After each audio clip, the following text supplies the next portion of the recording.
Hey, thanks for watching 4Color Commentary. I'm Mark Allen, and this is a comic haul video. Now, it's not a long one, but it's a very happy one because here's the thing. Last Friday, I went to Joplin, Missouri. Just took a jaunt to Joplin. I was going to hit a comic shop that I hadn't hit in a while, Hurley's Heroes in Joplin, which always had a fantastic $1 comic selection.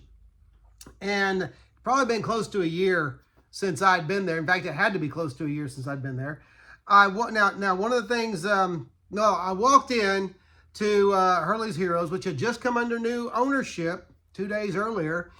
And I walked in the area right there in the middle of the store where there was always all those boxes of dollar comics. It was gone. It was gone, and my heart sank. You know, they've been known for quite some time as a gaming place. They're pretty much the gaming destination in Joplin, Missouri. And I think while they still carry trade paperbacks, I don't know if they do new comics or not, but they still carry trade paperbacks. And so there's that. There are some comics represented there. But I was really disappointed to find out they'd sold, and what they'd done is they'd sold all their comics to the Clubhouse in Joplin, which is another comic shop. Nice comic shop in Joplin. Comics and figures, pretty much. Statues, that kind of thing. And so I went to the Clubhouse, looked around a little bit, and I got a few dollar comics. I'll talk about those here in a moment. But then I made a discovery. I made a really happy discovery. I went to... get things straight here. I went to Webb City is a city of about 12 to 13,000 people. It's just right there adjacent to Joplin. And I'd found out not quite a year ago when I went to Neosho Art Con. I had gone to a table with some people that said, hey, we have a comic shop in Webb City. You ought to check it out sometime. And I said, okay. And I promptly forgot about it. Found their card a while back, and I thought, well, you know what? It's time to check them out. And so after going to the Clubhouse and striking out at, I didn't strike out at the Clubhouse, got a few dollar books, struck out at Hurley's Heroes. I went to Webb City and went to Heroes and Wizards. Now, Heroes and Wizards had a great, had great reviews online and everything. They have... lots of people love them already. They've been in that location for just a couple of years. They've been around for a few years altogether, but not very long. Still a relatively new comic shop. But man, they as I was told by the owner, I think it was the owner, it was one of the people who was working there, they had outgrown their first location, and they were already in the process of outgrowing the one they were in now. And so that's good news. When you hear about a comic shop outgrowing their location, that's a good thing. And so what happened was, what I kept seeing on reviews was they were really well known for their back issue prices, really fair-minded prices. And I have to say, I agree.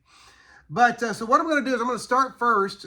This isn't a big comic haul, but I'm going to start first with the few dollar books that I got at the Clubhouse, which I was real happy with, especially 3 of them. When you're really happy with 3 out of the 4 dollar books you got, that's a good deal, and that's a good sign. So first dollar book, this one I was just kind of interested in. This is a free comic book day comic from 2021. I vaguely recognize the cover. I don't think I ever read it, but anyway, this is the Earth's Mightiest Heroes, the Avengers, and there's the Hulk on the cover. I think this may have been about the time they were going from that the Immortal Hulk was wrapping up. Is that right? Is that too long ago? Maybe it wasn't yet. I don't remember, but there was that next run of the Hulk where he was a starship. Okay. And so anyway, I don't know what that was about. I read a little bit of it and it was forgettable. But anyway, so got that for $1. Next, this was one I was really excited to find because I've been looking for it for a long time in the wild. I like to find things in the wild. I like to find things out there, not on eBay. eBay is just too easy. I will get stuff on eBay, but I like to hunt. I like to dig. This is 1980s independent comic, This is Grips number 2. I have one or two copies of issue 1. Hadn't found issue 2 until just now, so the Tim Vigil stuff in there is just great. I believe this is another Tim Vigil gig here. Let me see. Let me make sure. Now, this is not, Grips was a pretty violent series. It wasn't for kids. Yeah, Tim Vigil doing the art. And but it was a gritty, gritty kind of a crime and superhero book. But there was just something really cool, detailed, and visceral about Tim Vigil's art. And it was just always very enjoyable to me. And so you get an idea of it there. And people will see the blades and think, oh, he's a Wolverine takeoff. He's not. Really kind of the furthest thing from it. But anyway, so there's Grips number 2. And finding Grips number 2, if you don't know, oh, I had that out and I should have checked the publication date. I know it's 80s. If you don't know independent comics, then you don't know this, but this is quite a book to come by. 1986, that's the year I graduated from high school. This is quite a book to come by for $1 because these are not easy to find, at least in my neck of the woods. Where you are regionally, the old Grips comics may be easy to find, but you go online and they're not selling for $1. But anyway, so I'm always happy to find Grips material in the wild. So, and then these other two are also independent comics. Independent comics from the 80s or early 90s. Let's see. 1988. And this one I have a copy of, but it was worth having another copy. This is The Maze #1 from Kimiko. This is Michael W. Barr writing and early Adam Hughes art. It's a great cover.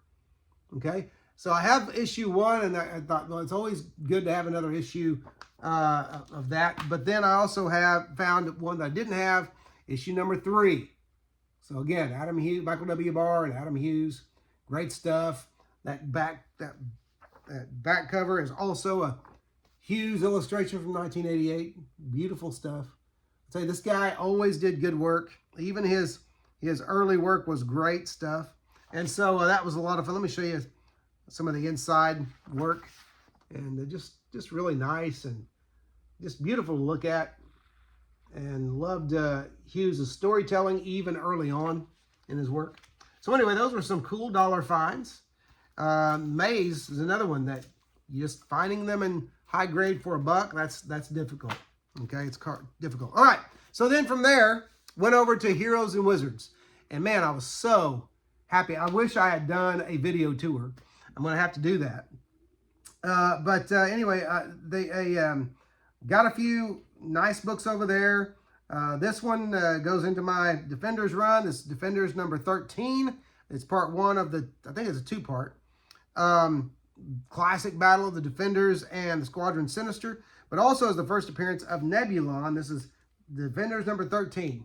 All right, so fun book there. Love the cover. Love the Gil Kane cover. Not sure if yeah, that's a Gil Kane, but I don't know who's inking it. He may be inking himself there.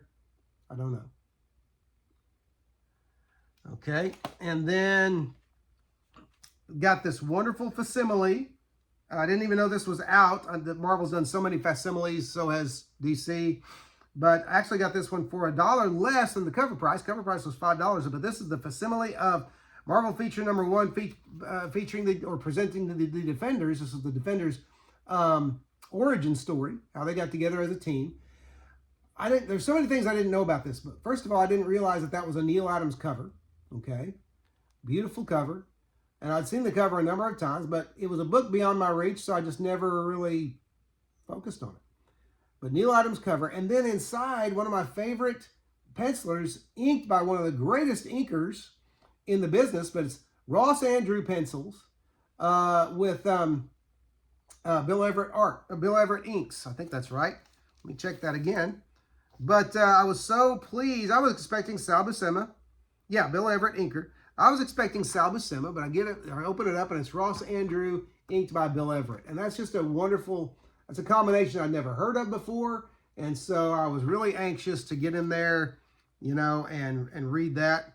But then it does have a couple of cool backup stories, a reprint of a Golden Age Submariner story, and an extra Doctor Strange story. All right.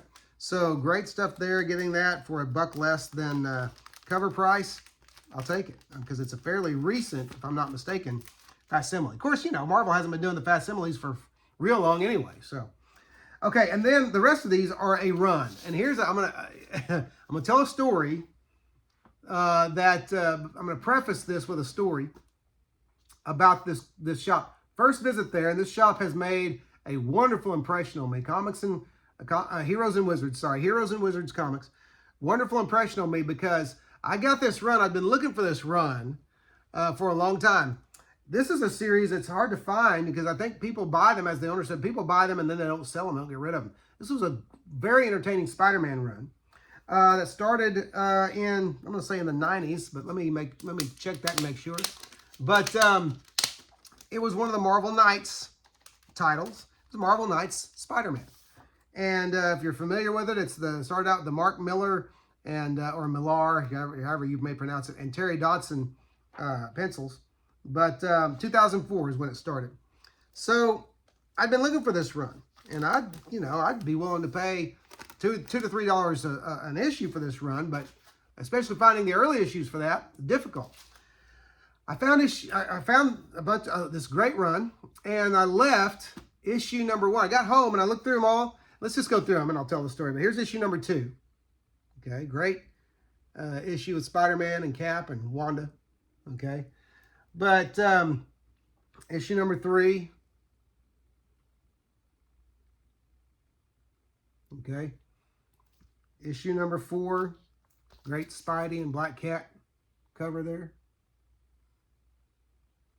Okay, issue number 5. Now these 4 and 5 were $2 a piece. The rest were $1 a piece.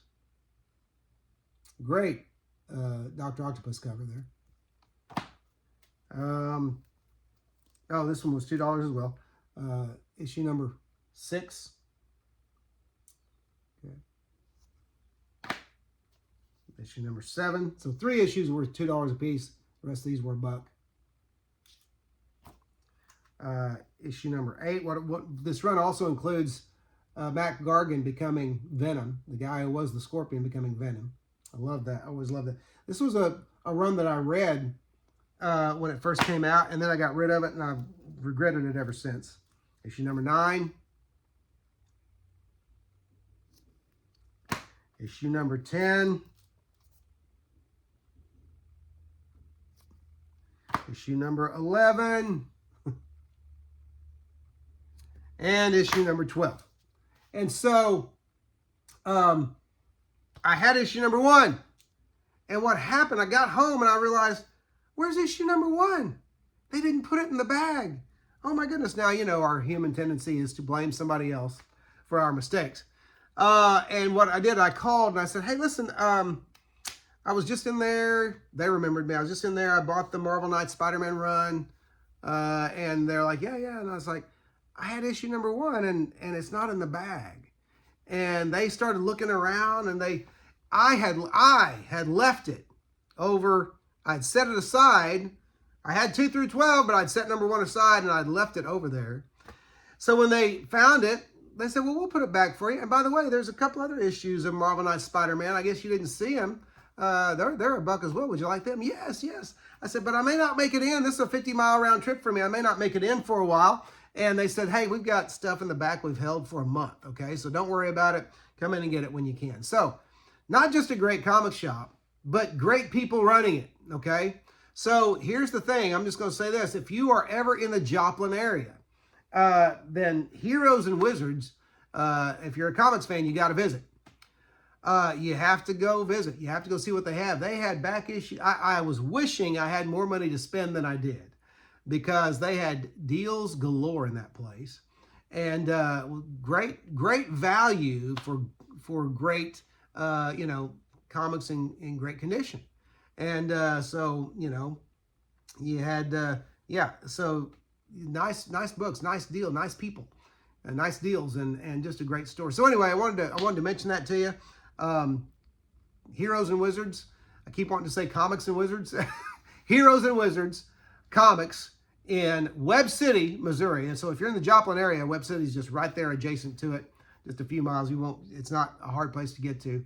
Bring it up on your Google Maps or your Apple Maps, and you'll find it. But anyway, that's a comic haul. That's a punch for a plug for a comic store, a new comic store, fairly new, and one that I hope is around for years and years to come. This is the closest thing that I've seen since Comic Empire of Tulsa to what I would call a pure comic shop. All right, and they have other things as well, but just the attitude and the ambiance and the atmosphere and the feels like a pure comic shop. So anyway, check them out when you're in the Joplin or Webb City area, and it'll be worth your time. Anyway, that's it. Hey, listen, if you haven't, don't forget to comment, subscribe, and like. Yeah, that's what we say. Like, comment, and subscribe, especially comment. I like the comments on these videos. I like back and forth. I like the interaction. Anyway, that's it for now. Thanks for watching 4 Color Commentary, and we'll see you next video.